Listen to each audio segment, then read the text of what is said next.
ভয়ে ছিলাম যে এমন কোনো দল আসতে চলেছে কিনা যারা আমাদেরকে হয়তো ঘর থেকে বের হতে দিবে না। তো এমন দল কি বাংলাদেশে আছে? ডেফিনেটলি আছে। কাদেরকে আপনার এরকম মনে হয়, কাদের বেশি ভয় পান? আহ, যদি এখন এখানে আমি এটা বলি এবং সেটা যদি খুব বেশি কন্ট্রোভার্সিয়াল না হয়, ডেফিনেটলি জামাত। সো ওই যে বললাম না যে আহ, কি করছে কি বলছে কোনো ঠিক নেই।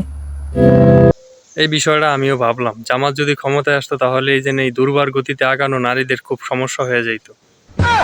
তারা মনে করেন যে এক একটা প্রতিভা, বুঝছেন, তারা হইলো যে একটা বিজনেসম্যান। তারা ওভারব্রিজ, ফ্লাইওভার, বিভিন্ন আবাসিক হোটেলে তাদের বিজনেস পরিচালনা করে। জামাত ক্ষমতায় আসলে তারা এই বিজনেসটা পরিচালনা করতে পারতো না। জামাত ক্ষমতায় আসলে অকালেই ঝরে যাইতো এই প্রতিভাগুলা।